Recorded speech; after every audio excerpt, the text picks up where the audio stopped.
Holistic हयात is here. अच्छा, topic जो है स्कूल मैनेजमेंट के बेसिस पे बात करेंगे और स्कूल मैनेजमेंट के अंतर्गत इंस्टीट्यूशनल प्लानिंग क्या होता है। तो इंस्टीट्यूशनल प्लानिंग के बारे में बात किया जाएगा आज। मेरा नाम है मोहम्मद शाहदैन हयात। मैं इंटीग्रेटेड बीए बीएड कर रहा हूँ central university of south Bihar गया से। और मैं लर्निंग फेज़ में हूँ, सीखने सिखाने की उम्र में हूँ। जो कुछ अपने टीचर से सीखा बस उसी को पढ़ा रहा हूँ। आपका साथ चाहिए बस। सबसे पहले बात करते हैं इंस्टीट्यूशनल प्लानिंग क्या होता है। इंस्टीट्यूशन प्लानिंग समझने से पहले सबसे पहले हमें जानना होगा कि प्लानिंग क्या होता है। प्लानिंग हमारी ज़िंदगी में बहुत इंपॉर्टेंट रोल प्ले करता है, हमारे नेशन लाइफ में भी इंपॉर्टेंट रोल प्ले करता है। अगर ज़िंदगी प्लानिंग से बसर ना हो तो प्लानिंग के बिना ज़िंदगी अधूरी हो जाती है। जिस तरह से हम लोग इकोनॉमिकल डेवलपमेंट करते हैं ऑफ अ नेशन, उसी तरह से हमें इंस्टीट्यूशनल प्लानिंग भी करना ज़रूरी है, या स्कूल में प्लानिंग करना ज़रूरी है। तो it is as much essential for the economical development of the nation. हमारे इंडिया में क्या प्रॉब्लम है, the major drawback of educational institute in India, कि हम लोगों की प्लानिंग टॉप लेवल से होती है और ग्रास रूट लेवल को छोड़ दिया जाता है। जो ग्रास रूट लेवल को छोड़ दिया जाता है उसी को टर्मिनोलॉजी को देखते हुए एक इंस्टीट्यूशन प्लानिंग का कॉन्सेप्ट आया। इंस्टीट्यूशन मीन्स छोटे लेवल का प्लानिंग, जो ग्रास लेवल की बात करे या जो लो लेवल की बात करे। जेपी नायक एक एजुकेशनिस्ट है, वो कहते हैं कि कोई बदलाव दिल्ली में नहीं लाएगा अगर गांव में नहीं हो पा रहा है। अगर गांव तक बदलाव हो पा रहा है तो समझ लीजिए कि बदलाव है या चेंज हो रहा है एजुकेशंस में। लेकिन होता क्या है कि हमारी चेंज सिर्फ टॉप लेवल तक हो जाती है और क्रिएटिविटी, जो प्रॉब्लम, जो ओरिजिनलिटीज़, जो क्रिएटिविटी गांव में उगना था, जो विलेज में उगना था, वो कहीं ना कहीं दफन हो जाती है।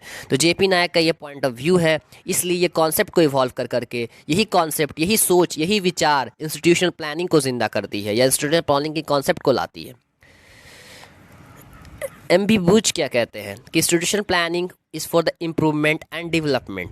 जो इम्प्रूवमेंट या डेवलपमेंट हो रहा है फेल्ट नीड में, on the basis of the felt need, जो फील्ड विजिट पे जाकर देख रहे हैं, जो आंख से ऑब्जर्व करके देख रहे हैं या फील्ड नीड कर रहे हैं, जो इसको स्कूल प्रोग्राम में इम्प्रूव करना है, जो day to day life interactions में हो।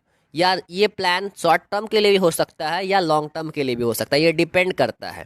The plan may be for the long term and also for the short term, जो डिपेंड कर रहा है सिचुएशंस के हिसाब से। Institutional planning is for the improvement and development. दो कॉन्सेप्ट है यहाँ पे, इम्प्रूवमेंट करना या डेवलपमेंट करना। मैं आगे बात करूंगा कि दोनों कॉन्सेप्ट को कैसे इंक्लूड किया जाए। फिर सबसे पहले नेचर एंड कैरेक्टरिस्टिक्स। सबसे पहले नीड बेस मीन्स कि क्या ज़रूरत है मुझे। मान लीजिए कुछ बदलाव लाना है तो आपको समझना पड़ेगा कि फेल्ट नीड क्या है, क्या ज़रूरत है, क्या किस चीज़ की आवश्यकता है जिसको हम बदलाव करेंगे इंस्टीट्यूशन में। या टीचिंग लर्निंग की ज़रूरत है या को करिकुलम एक्टिविटी की ज़रूरत है, आपको नीड बेसिस पे जा करके करना होगा। ये नीड है, ज़रूरी है। अगर नीड नहीं होगा तो इंस्टीट्यूशनल प्लानिंग क्यों लाया गया? क्योंकि मैंने पहले जिक्र किया कि ये टॉप लेवल तक चेंज आ रहा है, प्लान हो रहा है, लेकिन लो लेवल तक का चेंज प्लान नहीं हो पा रहा है। इसके अंदर प्रॉब्लम क्रिएट हो रहा है। दूसरा, गोल ओरिएंटेड। जो भी है गोल ओरिएंटेड है, किसी मकसद के तहत ही तो बना रहे हैं, किसी मकसद होना ज़रूरी है। मान लीजिए कुछ बदलाव लाना चाहते हैं अपने इंस्टीट्यूशन में, एक छोटा सा स्कूल में, या टीचिंग लर्निंग प्रोसेस को चेंज करना चाहते हैं, तो आपका कुछ गोल होगा, आपका कुछ मोटो होगा जो आप बदलाव करेंगे। या बच्चे के अंदर को करिकुलम एक्टिविटी की तरफ मोटिवेट करना चाहते हैं तो आपका कुछ एक नीड है, आपका गोल है, स्पेसिफाइड है। स्पेसिफाइड मीन्स किसी स्पेसिफिक पर्पस पे बात कर रहा है, किसी हर चीज़ का अपना अपना यूनिक है। आपका इंस्टीट्यूशन का अलग गोल होगा तो आपका अलग होगा। हर स्कूल का अपना अपना इंस्टीट्यूशन लेवल पे अपना अपना बदलाव लेवल पे अपना अपना यूनिक है, यूनिकनेस है, सब में स्पेसिफाइड है, सबका अपना अपना बदलाव है। किसी को करिकुलम एक्टिविटी सुधारना है, किसी को टीचिंग लर्निंग प्रोसेस सुधारना है, किसी को टीचर को एफिशिएंट बनाना है, तो अपना अपना स्पेसिफाइड है या अपना अपना अलग अलग नज़रिया है देखने का। ड्यूलिज्म्स की बात क्यों करते हैं? दो कॉन्सेप्ट बताया था मैंने आपको, एक इम्प्रूवमेंट होगा या एक डेवलपमेंट होगा। आप इम्प्रूव कीजिए और उसको डेवलप कीजिए, डेवलपमेंट का कॉन्सेप्ट को चले जाइए। तो ड्यूलिज्म में इसका क्या कॉन्सेप्ट आया कि एक तो आप पहले तो इम्प्रूवमेंट कीजिए, जो चीज़ आपका खराबी है, जो चीज़ आपकी खराबी चीज़ की हुई है उसको इम्प्रूव कीजिए, उसको एक्सपैंड कीजिए या उसको डेवलप कीजिए। दो कॉन्सेप्ट आ रहा है ड्यूलिज्म्स के कॉन्सेप्ट पे। फिर ऑप्टिमम यूटिलाइजेशन मीन्स कम से कम यूटिलाइज करना रिसोर्सेज का, या ज़्यादा से जहाँ इफिशियंटली रिसोर्सेज का इस्तेमाल करना, यानी कि ज़्यादा पैसा वेस्ट ना कर दिए या फाइनेंशियल चीज़ ज़्यादा वेस्ट ना कर दिए एक चीज़ को पाने के लिए। ऑप्टिमम यूटिलाइजेशन, कम से कम यूटिलाइज करके आपको ज़्यादा आउटपुट ले लेना है। किसी चीज़ का टीचर्स से आउटपुट ज़्यादा ले लेना है, कम से कम इस्तेमाल कर कर करके, या जो चीज़ आप करवाना चाह रहे हैं, क्या कि हमारे पास कोई फंडिंग तो नहीं आएगी इंस्टीट्यूशन पे जो सेंट्रल गवर्नमेंट से जो फंडिंग आ रही है, तो ये चीज़ इंस्टीट्यूशन प्लानिंग में ध्यान रखना पड़ेगा। कोऑपरेटिव एफर्ट, अकेला एक हेड मास्टर या हेड मिस्ट्रेस तो कुछ नहीं कर सकती है, अकेला चढ़ा पोड़ा नहीं फोड़ सकता है, तो इसलिए आपको कॉन्सेप्ट रखना पड़ेगा कि हर इंडिविजुअल, स्टाफ फैकल्टी से लेकर के टीचर, हर इंडिविजुअल को साथ लें ताकि ये कोऑपरेटिव एफर्ट हो। ये कैरेक्टरिस्टिक्स है इंडिविजुअल का। अगर हर इंडिविजुअल साथ नहीं देगा तो कहीं ना कहीं टूट जाएगा। अकेला हेडमास्टर चाहेगा कि या हेड मिस्ट्रेस चाहेंगी कि बदलाव कर दें स्कूल में या इंस्टीट्यूशन में, तो कभी कुछ नहीं कर सकेगी।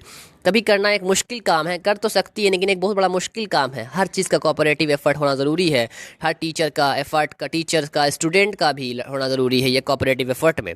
या लॉन्ग टर्म हो सकता है या शॉर्ट टर्म हो सकता है। मान लीजिए आप बदलाव लंबे अरसे तक के बाद देखना चाहते हैं, या मान लीजिए बदलाव एक छोटे अरसे तक देखना चाहते हैं, तो लॉन्ग टर्म भी हो सकता है या शॉर्ट टर्म भी हो सकता है।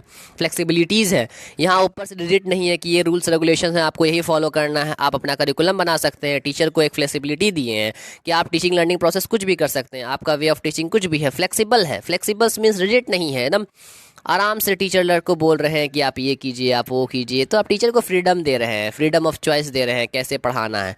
कोई करिकुलम का इन्फोर्स नहीं दे पा रहे जो टॉप लेवल से आ रही है। Democratic procedure, democratic procedures means कि हाँ डेमोक्रेटिक है, डेमोक्रेटिक मैनेजमेंट का सेगमेंट पढ़ रहा है। अगर जानना चाहेंगे डेमोक्रेटिक, आई बटन दबा के आप चेक कर लें डेमोक्रेटिक मैनेजमेंट क्या होती है, वही चीज़ यहाँ पे फॉलो किया जा रहा है। आई बटन पे क्लिक करेंगे तो आपको मिल जाएगा डेमोक्रेटिक मैनेजमेंट का segment. Democratic procedures means democracy है, हर किसी का अपना पॉइंट रखना है। टीचर भी अपना पॉइंट रखेगा, स्टूडेंट भी अपना पॉइंट रखेगा। ये नहीं कि टीचर आया और पढ़ा के चला गया, तो ये पर्सपेक्टिव नहीं है। स्टूडेंट को भी अपना पर्सपेक्टिव रखना ज़रूरी है। इम्प्रूव मोटिवेशन के बिना तो अधूरा है। अगर टीचर मोटिवेट नहीं होगा पढ़ाई के प्रति या चेंज के प्रति या बदलाव के प्रति, तो कोई भी इंस्टीट्यूशन प्लानिंग कभी भी सफल नहीं हो सकती है। मोटिवेशन तो हर ज़िंदगी में हर इंसान को ज़रूरत है, तो मोटिवेशन होना ज़रूरी है, लाजमी है। स्कोप क्या हो सकती है? पहला स्कोप एडमिनिस्ट्रेशन बेसिस पे कर सकते हैं। Institution planning cover all the aspects administration पे, या कुछ भी बजट मैनेजमेंट या फाइनेंस में सेगमेंट, यहाँ भी आप बदलाव कर सकते हैं, कुछ इफिशियंसी ला सकते हैं, कुछ टेक्नोलॉजी का इनोवेशन ला सकते हैं, या आपके मोबाइल सिस्टम में जो है व्हाट्सएप ग्रुप क्रिएट हो गया। तो एक तरह से क्या हुआ, यहाँ पे इंस्टीट्यूशनल प्लानिंग हुआ ना कि एक प्लान कर करके मैंने चेंज किया, एडमिनिस्ट्रेशन को चेंज किया, पैटर्न को चेंज किया, या टेक्नोलॉजी को इनोवेट किया। फिर स्कूल कम्युनिटी रिलेशनशिप, कम्युनिटीज़ को इंक्लूड करना है स्कूल्स में कि उसकी कैसे मदद ली जाए। मान लीजिए आपके कम्युनिटी में एक अच्छा लॉयर है, उसको बुलाया जाए और उससे मदद लिया जाए। या मान लीजिए कोई ओल्ड एडमिनिस्ट्रेशन ऑफिसर रिटायर हो चुके हैं, उसकी इफिशियंसी लिया जाए, उसकी एक्सपीरियंस बच्चे को लाया जाए। तो कहीं ना कहीं कम्युनिटीज़ का मदद लेना स्कूल्स में बहुत ज़रूरी है या जिम्मेदारी है।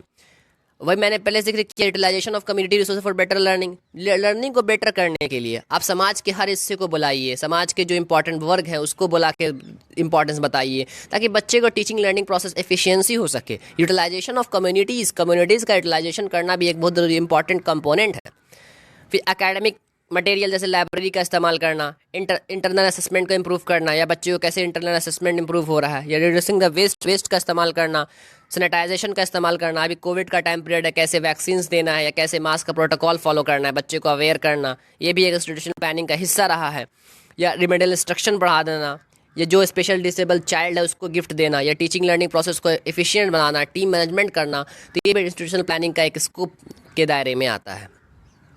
को करिकुलम एक्टिविटीज़, बच्चे को करिकुलम एक्टिविटी तक तवज्जो ना करके को करिकुलम एक्टिविटी का तवज्जो करना, दोनों को ध्यान देना। यहाँ कि बच्चा एक तरफ ही देख रहा है, सिर्फ पढ़ाई, कुछ खेल कूद नहीं से व्यवस्था है, तो खेल कूद की तरफ भी व्यवस्था करें। दूसरा बात, जैसे रैगिंग का मामला आ जाता है डिसिप्लिनरी मैटर में, उसको टीचर को देखना चाहिए। बुली मैटर, या कुछ बच्चे बदमाशी कर रहे हैं, बचपन में पेन पे लिख दिया करते थे बेंच पे, तो ये खराबी है। ये डिसिप्लिनरी एक्शंस देखना, मोटिवेशन के साथ डिसिप्लिनरी भी देखना ज़रूरी है। दूसरा बात, डेवलपमेंट मैटर की बात करना। डेवलपमेंट मीन स्कूल को कितना एक्सटेंड कर पा रहे हैं, या क्या तरक्की हुआ है, या गर्ल के लिए सैनिटाइजेशन प्रोसेस आया कि नहीं आया, वाटर सप्लाई के बारे में जिक्र करना। ये सब स्कोप्स हैं इंस्टीट्यूशन प्लानिंग के। इंपॉर्टेंस क्यों है? इंपॉर्टेंट ऑब्वियसली कि कोई प्रॉपर डायरेक्शंस देना है एजुकेशनल प्लानिंग को। ऊपर से हमेशा बदलाव आ रहा है तो चेंज तो कहीं ना कहीं से लाना पड़ेगा। तो एक इंस्टीट्यूशन प्लानिंग एक तरह का नज़रिया दिया, एक डायरेक्शंस दिया कि एजुकेशनल प्लानिंग या एजुकेशन सिस्टम को चेंज किया जाए।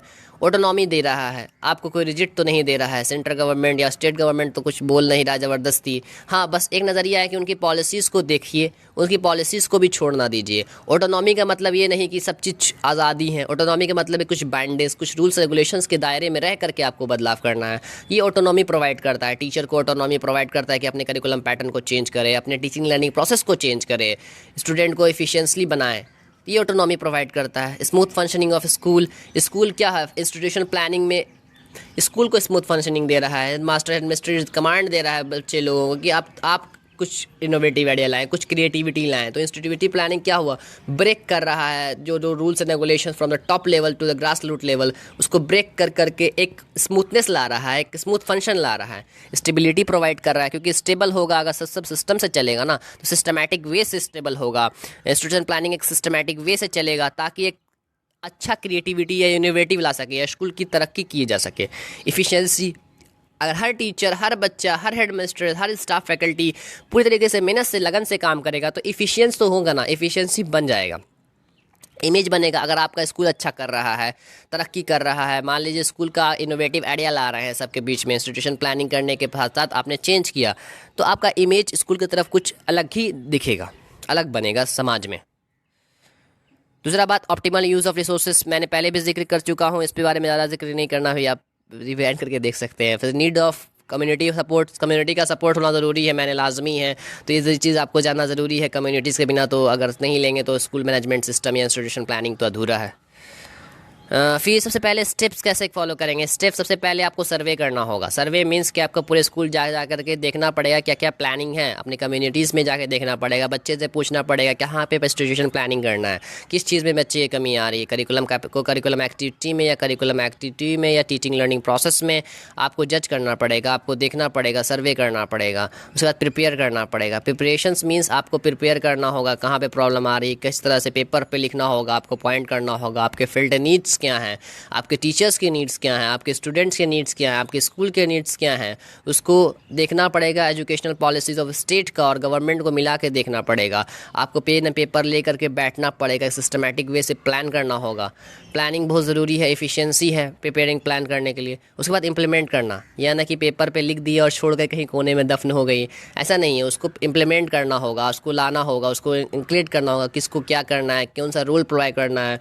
तो आपको इम्प्लीमेंटेशन भी ज़रूरी है। फिर इवैल्यूएट करना होगा, कहाँ खामियां रह गई हैं, कुछ क्या गलतियां रह गई हैं। तो इवैल्यूएशन ऑफ द प्लानिंग भी ज़रूरी है। अगर इवैल्यूएट नहीं करेंगे तो कैसे उसको मॉडिफाई करेंगे? तो मॉडिफाई, अगर इवैल्यूएट करने के बाद फिर मॉडिफाई करेंगे, फिर उसको चेंज करेंगे, बदलाव करेंगे, क्या खामियां आ रही। तो हमेशा मॉडिफाई सिस्टम के तौर पे चलता रहता है। पहले सर्वे करेंगे, फिर प्रिपरेशन करेंगे, फिर इम्प्लीमेंटेशन करेंगे, फिर इवैल्यूएटिंग करेंगे, फिर मॉडिफिकेशंस करेंगे। This are the steps of institution planning.